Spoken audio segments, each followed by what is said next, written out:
Buenas tardes, señorita subdirectora.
Bueno, buenas tardes, señorita subdirectora. Buenas tardes, queridos docentes y estudiantes.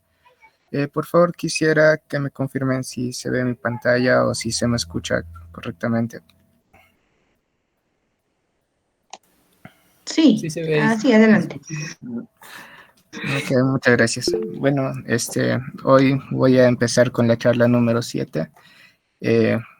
Bueno, es nuestra última charla. Hoy hablaré sobre riesgo eléctrico, eh, especialmente sobre efectos del ser humano.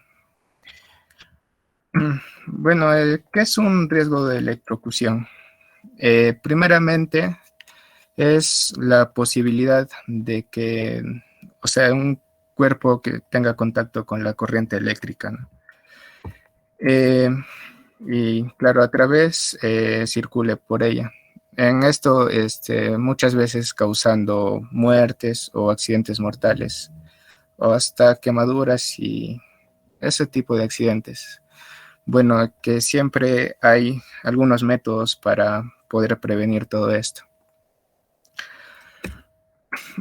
Bueno, como primera definición sobre la circulación de la corriente eléctrica, bueno, circula por el cuerpo siempre y cuando haya un contacto directo entre un equipo, así por decirlo, energizado.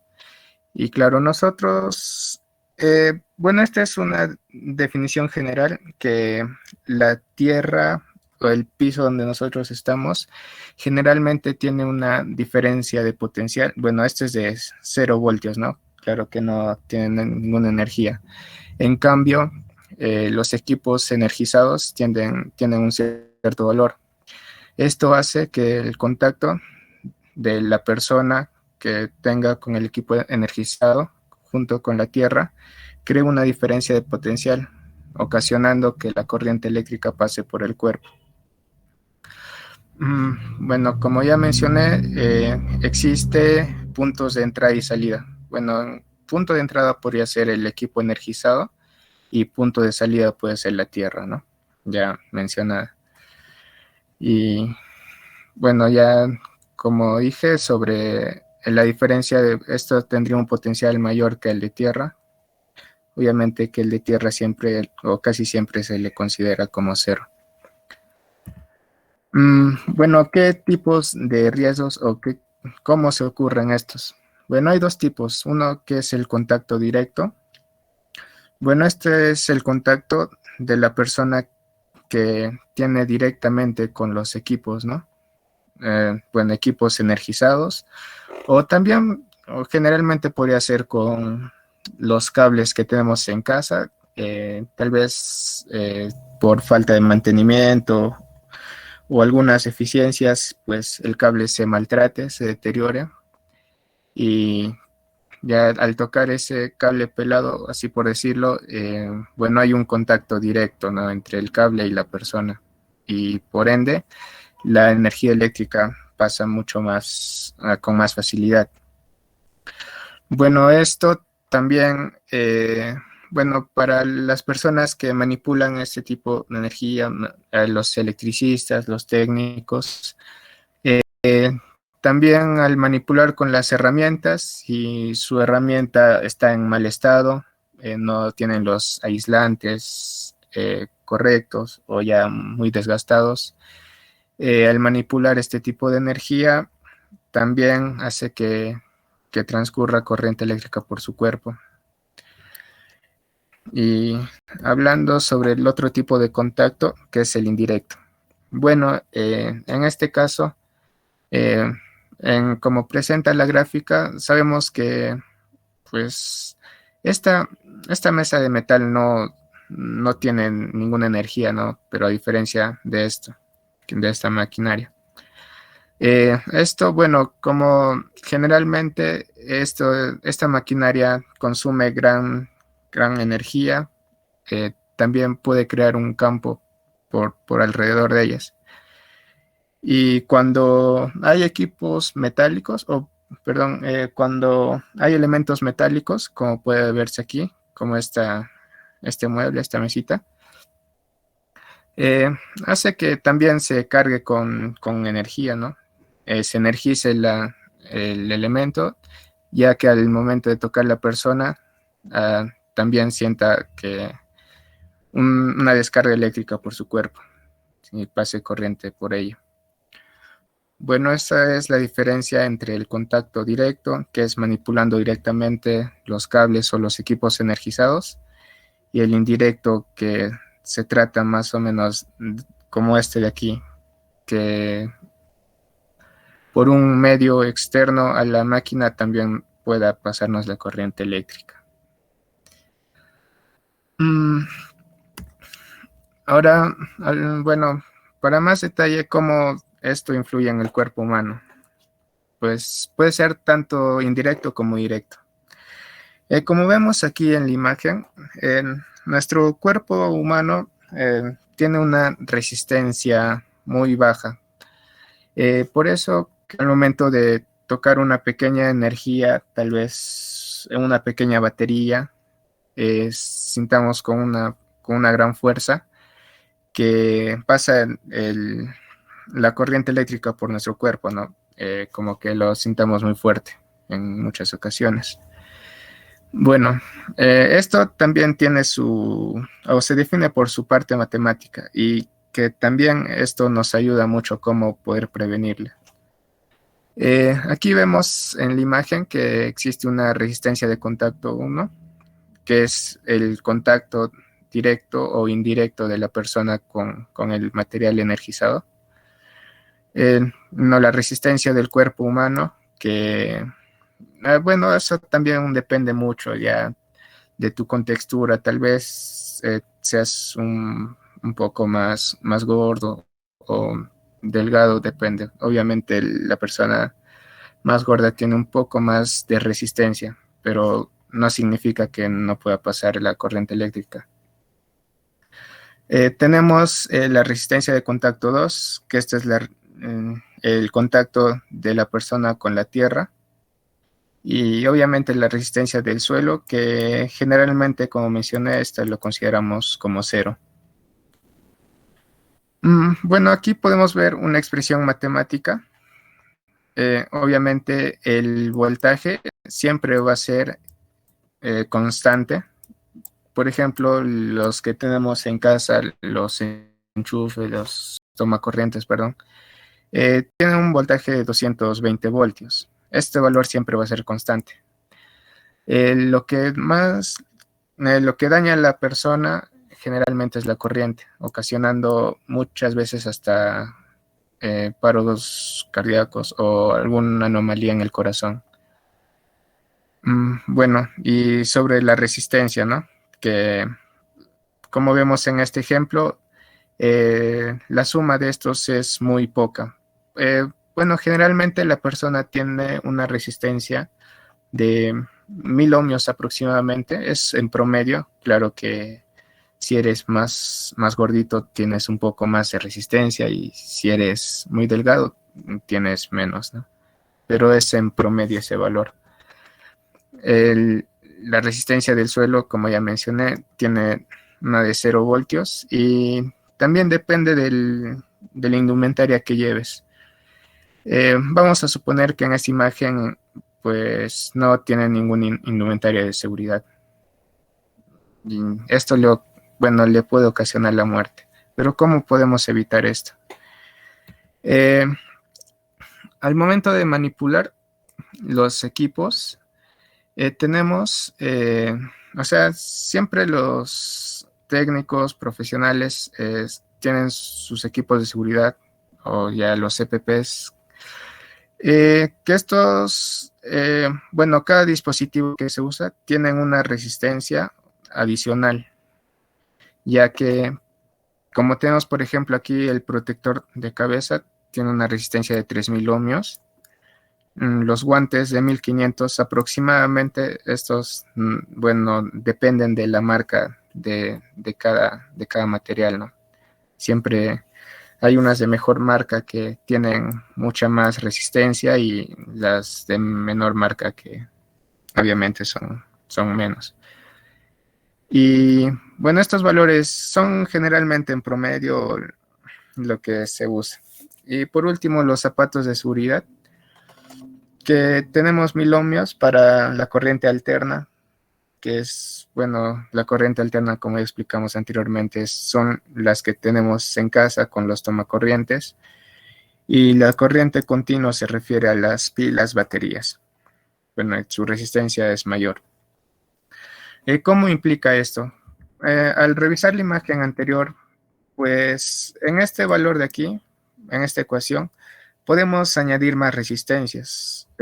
Podemos añadir los 3000 ohmios del protector de cabeza, los valores de los guantes, que son 1500, y de los zapatos de seguridad, que podemos considerar en 1000 ohmios. Regresando a esta ecuación, claro que sumando más valores, la corriente va a disminuir. Mientras el valor de la resistencia sea muy alto, el valor de la corriente tiene que disminuir, ya que dijimos que el voltaje siempre va a ser constante. Y de esta manera hacemos que la corriente que pase por nuestro cuerpo tal vez sea mínima o tal vez imperceptible, no lo sintamos, ¿no?, al momento de tener una maniobra mala. Bueno, a esto más que nada se refiere las resistencias en serie del cuerpo humano entre el equipo, el material y entre la tierra, y el contacto que interviene el humano más que nada para que transmita la corriente eléctrica. Bueno, este es, como ya mencioné, en promedio, los valores medios del distinto de la resistencia del cuerpo. Obviamente, sumando todos estos valores, va a llegar mucho más alto, ¿no? Pero la corriente no pasa por todo el cuerpo. Para eso tenemos trayectorias. Podríamos mencionar que la corriente tenga esta trayectoria de aquí, por la mano derecha. Se suma la corriente que es del tórax y sale por esta parte del pie derecho. Bueno, en esta ocasión no es tan afectable, podría decirse, porque la corriente no pasa por el corazón, pero de todos modos sí es riesgoso y puede dañar otros sistemas más de tu cuerpo. También podemos suponer que la corriente tenga esta trayectoria, donde sí pasa por el corazón, y en ahí el problema es un poco más grave, donde, bueno, no siempre, pero generalmente ocurren anomalías en el corazón, provocándote tal vez un paro cardíaco, entre esas, ¿no?, que son muy lamentables. También podríamos mencionar que hay contacto, bueno, la trayectoria puede ser entre ambas manos, la corriente pasa por este sentido y ya ignora totalmente todo esto. O también puede pasar entre ambas piernas y la corriente va a ignorar toda la parte de arriba. Esto en parte se refiere bueno, depende de la cantidad de corriente que tu cuerpo va a sentir. Como vemos, la resistencia sumada de las piernas es mucho más alto que las resistencias sumadas de ambos brazos, ¿no? Por ende, en esta parte podría decirse teóricamente que no vas a sentir tan fuerte la corriente eléctrica como si lo sentirías por los brazos. Bueno, básicamente, como acabo de explicar, estas son las trayectorias. Bueno, las más comunes podría decirse, que también puede pasar por la cabeza, no olvidé mencionarlo, que tiene un valor de 80 ohmios. De cabeza a mano cabeza, depende del contacto o el equipo que estás agarrando. Ya puede ser un cable de una luminaria, que claro está, puedes alcanzarlo fácilmente, y tal vez con otro cuerpo o con otra parte de tu brazo, perdón, agarras un material metálico, por así decirlo. Ya por ende la corriente solo pasaría por ahí. En cambio, si no tienes agarrado ningún material, la corriente pasa directamente hacia tierra, ¿no?, hacia el piso. Más que nada, estas son las trayectorias comunes, como lo acabo de explicar. Y eh, claro, siempre hay que tener alguna prevención, algunos cuidados para poder evitarlos. Bueno, esto sería todo de mi parte. Mi compañera le va a explicar más detalladamente cómo podemos prevenir este tipo de accidentes. Muchas gracias.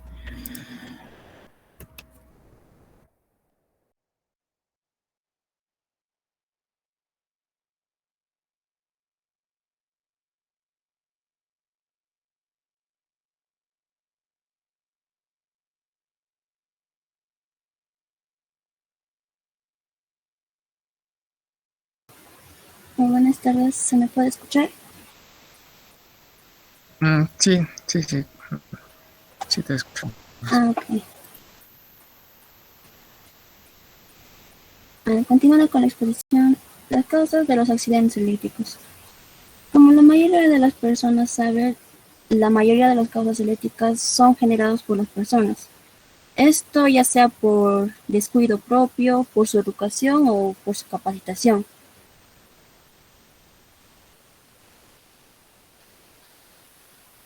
Causas. La mayoría de las causas son por el desconocimiento del riesgo, exceso de confianza al momento de hacer alguna instalación, falta de supervisión de algún técnico, riesgo por falla de protección, esto por ausencia de sistemas a puesto a tierra o fallas o deterioro de los equipos, y por efectos de naturales, ya sea por descargas atmosféricas o por cargas estáticas.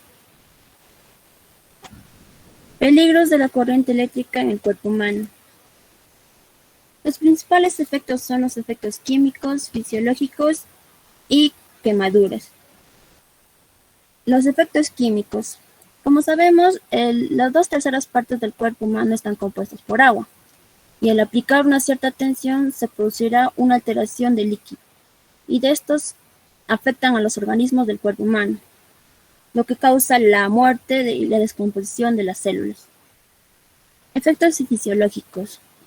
En los efectos fisiológicos, mayormente la corriente eléctrica afecta a los órganos, ya sea el sistema respiratorio, al sistema cardíaco, al sistema nervioso, a veces también al sistema muscular. Efectos caloríficos. Todas las sustancias se calientan con el paso de la corriente eléctrica y por lo tanto también lo hará la salida del cuerpo humano, en específico los puntos de entrada al contacto. Efectos. Los efectos de la corriente eléctrica sobre el organismo según el valor de la intensidad. Tenemos cuando a 0.4 miliamperios, una ligera sensación en la mano. A los 1 miliamperio es la umbral de percepción, de nosotros percibimos la corriente, ¿no? Al del 1.8 a 5 miliamperios, el choque indoloro, sin pérdida de control muscular. A los 10 miliamperios es un choque doloroso sin pérdida de control muscular. Esto produce una sensación de hormigueo y puede producir movimientos reflejos. Esto mayormente vemos, por ejemplo, cuando estamos cargando nuestro celular o queremos desconectar algo, a veces nuestros dedos tocan, ¿no?, el interruptor y sentimos. El momento de querer sacar es un acto reflejo de nuestro cuerpo. A los 16 miliamperios es un choque doloroso, umbral de la corriente límite. Ahí te produce una contracción de los músculos, las manos y los brazos, y a veces impide soltar también donde proviene la corriente eléctrica. De 25 a 50 miliamperios. Choque doloroso y grave, contracción muscular y dificultad respiratoria. Esto es para, si la corriente atraviesa el cerebro, a veces también afecta a nuestro sistema nervioso. A los 70 miliamperios. Es la fibrilación ventricular. O también produce a veces la asfixia si la corriente atraviesa el tórax. Y la fibrilación ventricular si la corriente atraviesa el corazón. A partir de los 100 miliamperios, con una duración de 3 segundos, al estar en contacto, produce la muerte instantánea de las personas. La corriente eléctrica. ¿Cómo pasa cuando la corriente eléctrica no toca nuestro cuerpo? Tenemos las lesiones por arco eléctrico.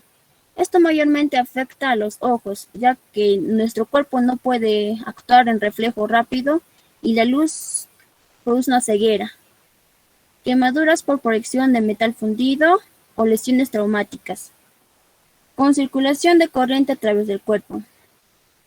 Cuando la corriente eléctrica alterna pasa por el corazón, esto provoca un desorden desde el punto de vista eléctrico. A veces nos da arritmias. Si el corazón trabaja con estos impulsos eléctricos a través de la sinapsis, físicamente el corazón no tendría la capacidad de bombear sangre adecuadamente, y esto nos produce una fibrilación ventricular. Las asfixias o paros respiratorios.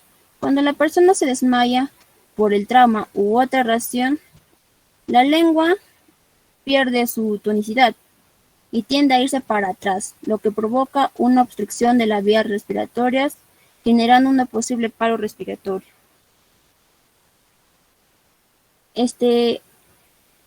Agarración de los músculos. Es cuando sientes un cosquilleo al principio de la exposición u otro efecto. Es el dolor muscular generalizado. La contracción muscular, donde los músculos se tensan, comúnmente se dice que se queda pegado. Este fenómeno se da en la exposición cuando se da en corriente alterna, como lo que existe en los hogares. En caso de que existe una exposición a corriente continua, el efecto es contrario, es decir, tiende a aventar a la persona, genera una posible trauma. Otro podría ser las alteraciones renales o alteraciones neurológicas, confusión, convulsiones o pérdida del equilibrio. Las quemaduras. Estos son en distintos grados, o sea, quemadura primaria, secundaria, tercera, por efecto Joule. Distancias mínimas de seguridad. Es la distancia más cercana permisible de una persona o edificación respecto a la línea eléctrica. Esto nos da, según la base legal del CNE, el Código Nacional de Electricidad, que está vigente desde 1978, o el Código Nacional de Electricidad suministrado por el Ministerio de Energía y Minas, vigente desde el 1 de julio de 2002, o el Código Nacional de Electricidad que estamos usando nosotros ahora, que es el 214 del Ministerio de Energía y Minas, vigente desde 2011 hasta la fecha. En este vemos que la distancia mínima de seguridad definida por el CNE, por Electricidad 2011, la distancia de seguridad de conductores y edificaciones u otras instalaciones.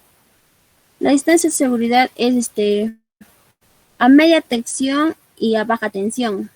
En media tensión en los edificios son de 2.5 metros en horizontal y en vertical son de 4 metros. Y cuando está aislado es de 1.5 en horizontal y 3 metros en vertical.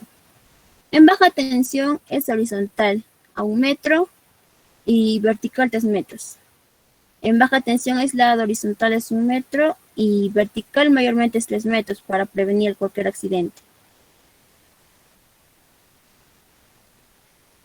Ahí vemos en las imágenes las distancias mínimas de seguridad normadas desde 1978 según el Código Nacional de Electricidad. Para tensiones de 10 y 13.2 hasta 23 kV es de 2.5 metros. Al costado vemos una distancia mínima vertical.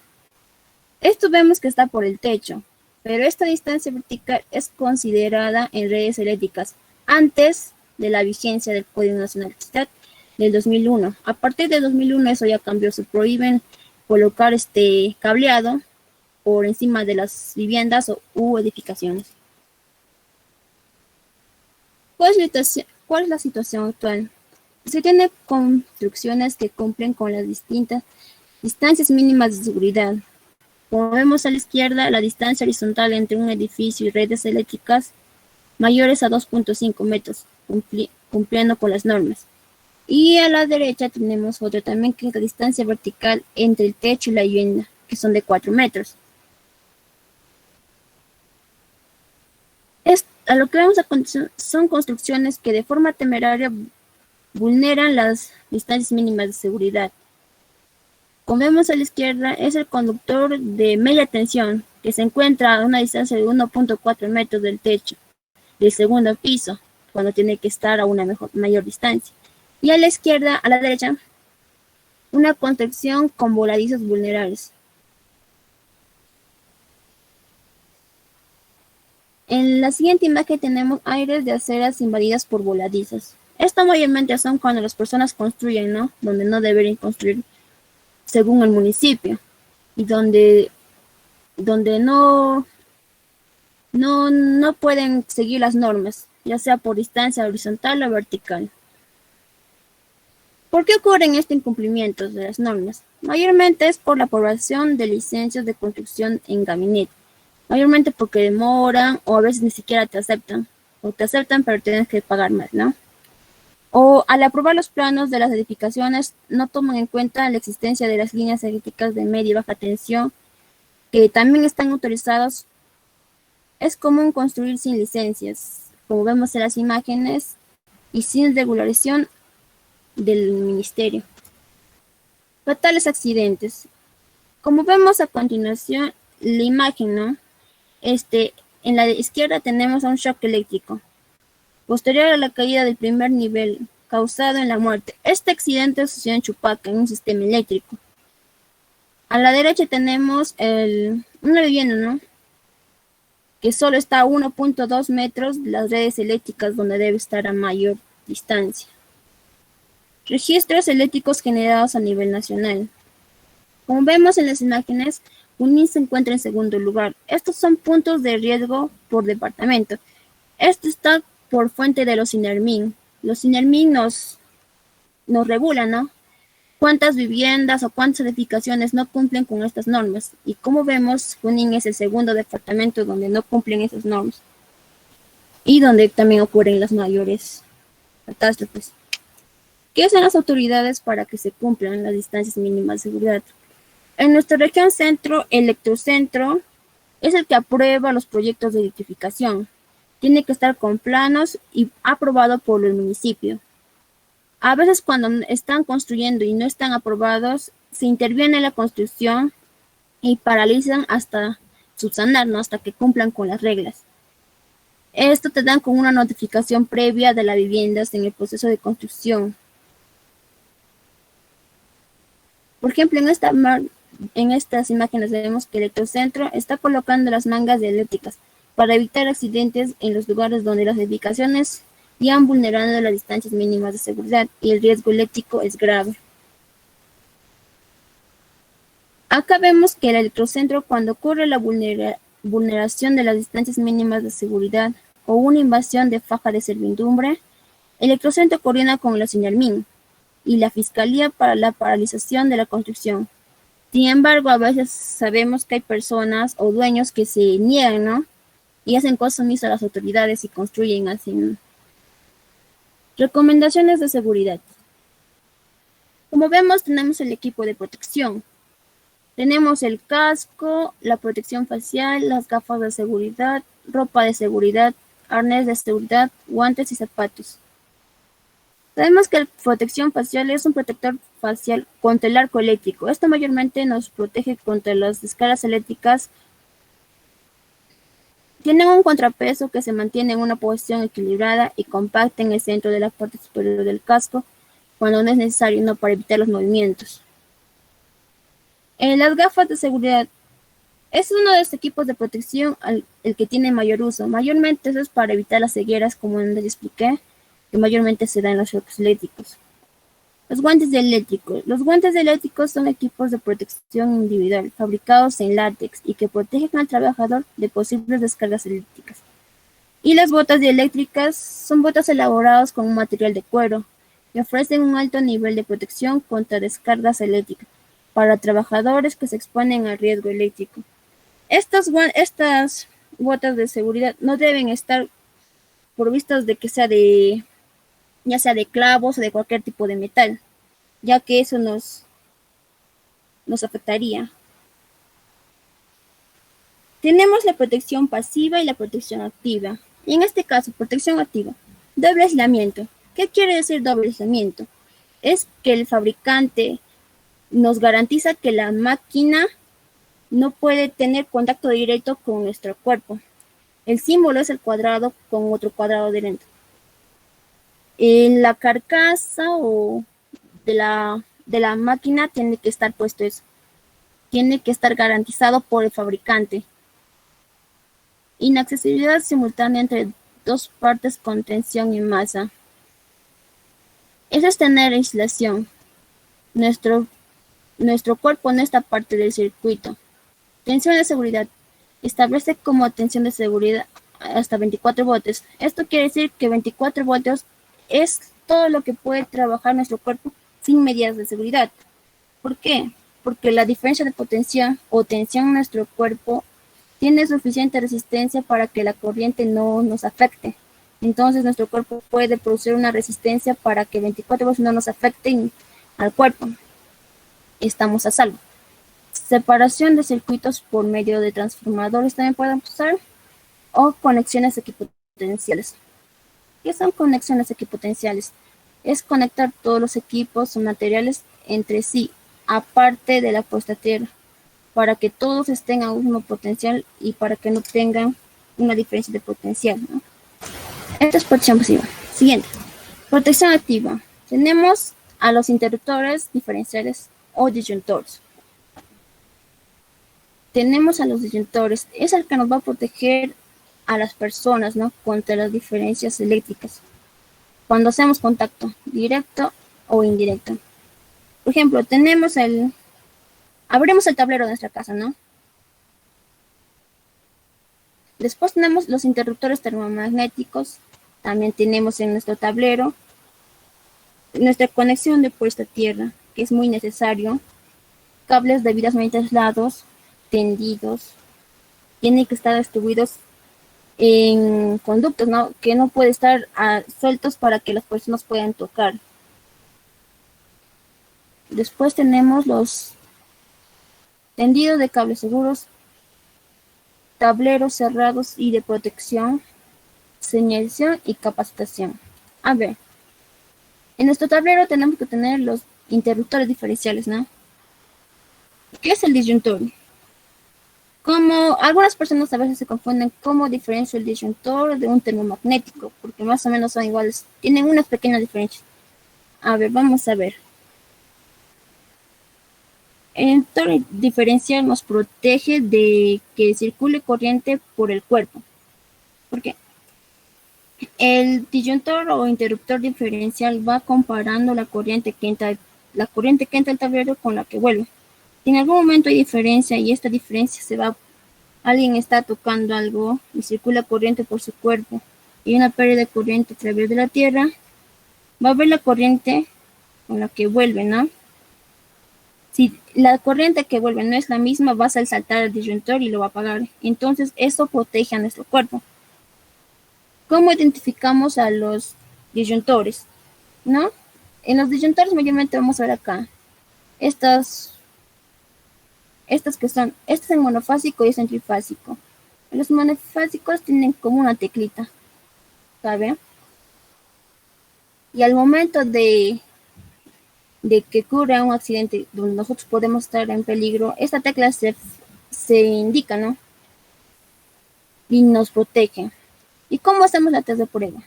El fabricante de la mayoría de estos productos indica que una vez al mes tenemos que machucar ese botón y ver si funciona. Si corta, es que sí funciona. Si aprietas el botón y no salta, es que esos disyuntores no están funcionando bien y tienes que cambiarlo porque no se puede arreglar. A ver.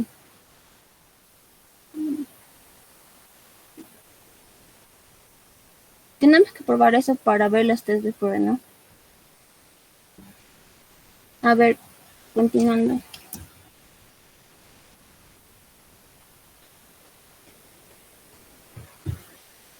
Tenemos una puesta a tierra, una jabalina de acero conectada a un cable a los tomacorrientes, ¿no?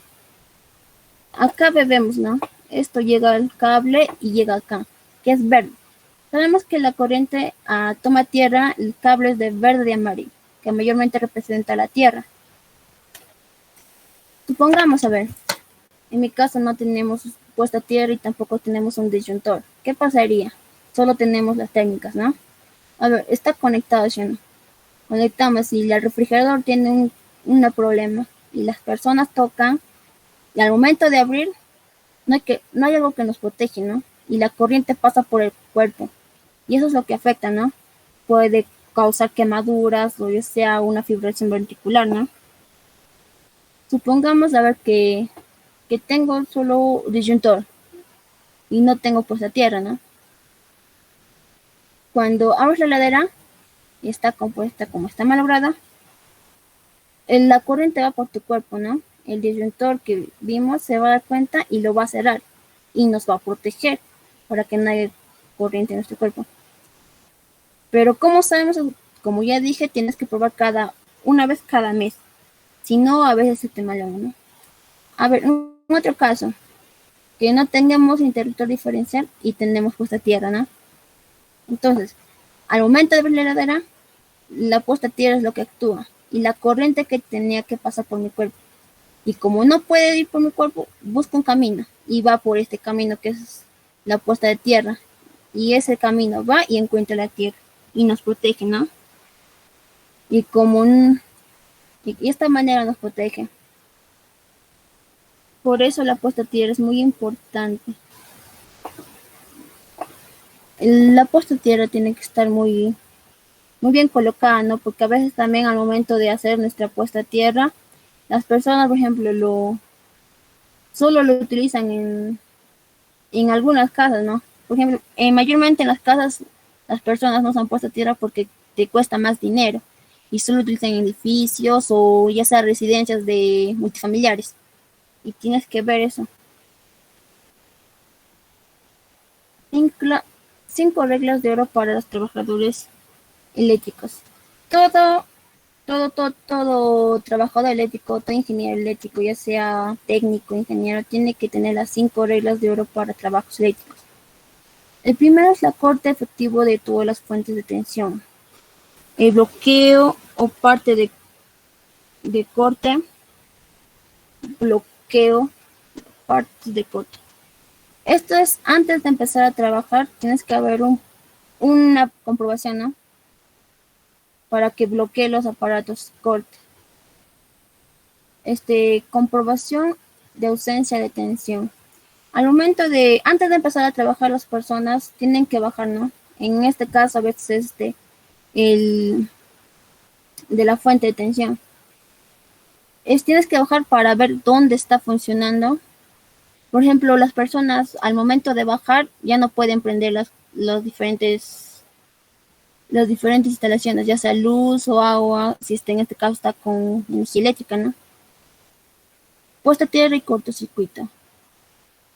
Ahí tengo que conectar una cable a la puesta a tierra y en cortocircuito con la fase.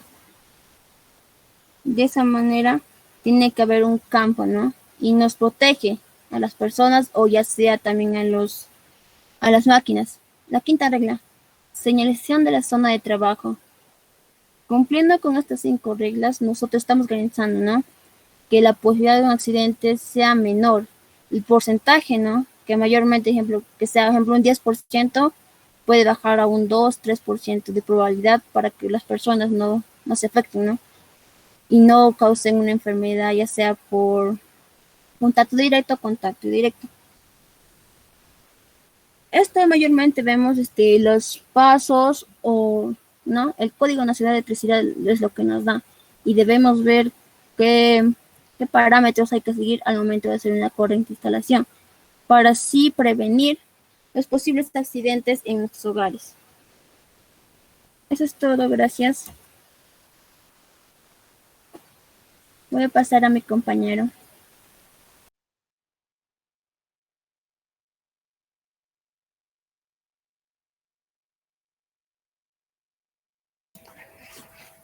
Bueno, esta fue la charla del día de hoy.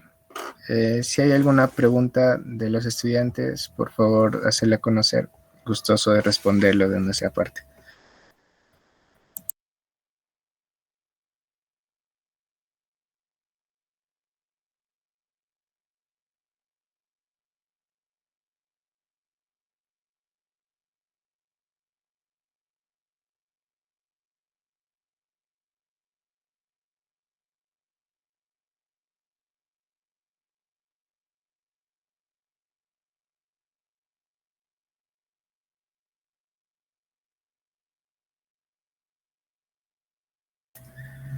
Bueno, creo que no hay ninguna pregunta. Voy a dar pase al presidente del grupo de proyección social para que brinde unas palabras. Buenas tardes con todos los presentes. Soy Joel Imache Castro, presidente de este grupo de presión social, Electricistas Iluminando el Futuro. De esta manera culminamos con las 7 charlas programadas, dándole las gracias a nombre del grupo al director Ángel Barzola, a la subdirectora Rocío del Carmen Cosquillo y al encargado de electricidad, el profesor Wilmer Morales, así como a todos los participantes que nos han acompañado durante estas 7 charlas, esperando que les haya servido de algo todos los temas expuestos y esperando que se animen a seguir con la carrera de ingeniería eléctrica, que es una carrera muy bonita. Y sin más sería esto todo. Muchas gracias de mi parte.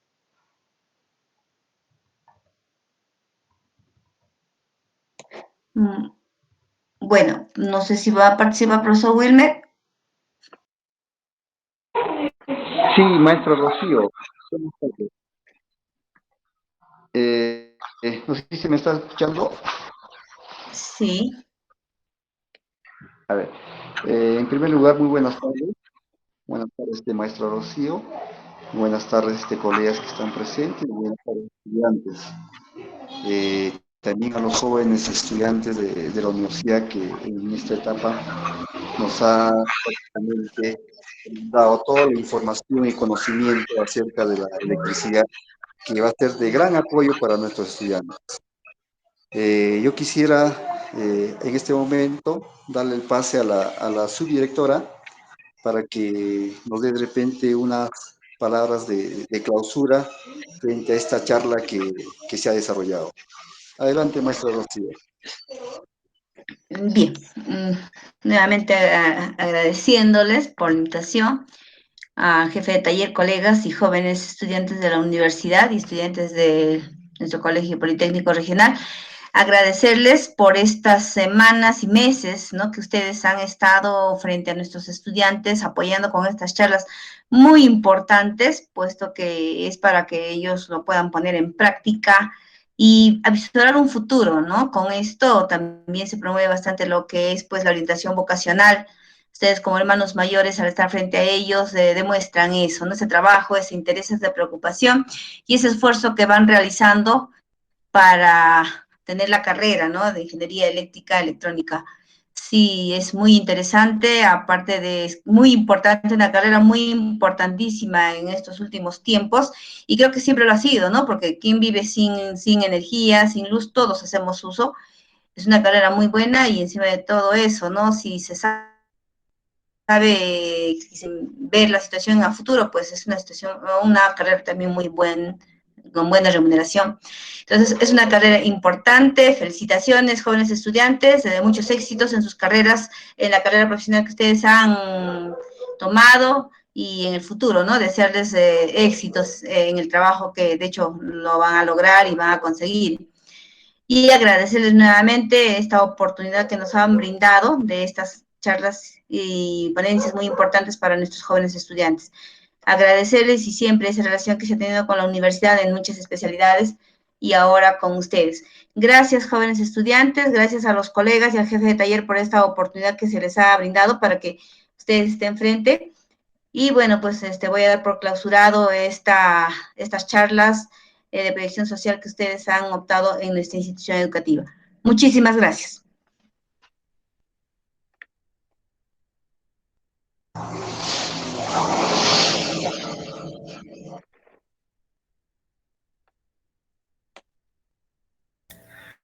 Igualmente, muchísimas gracias por asistir a cada una de las charlas y espero que en un futuro pues no les sirva mucho. Y también es incitar a los jóvenes estudiantes del colegio que se animen, ¿por qué no postular a la carrera de ingeniería eléctrica, ¿no? Que es muy básico, muy importante para la vida en general, porque como mencionó la señora subdirectora, no podemos vivir sin electricidad. Muchas gracias y esto sería todo de parte del grupo de proyección social.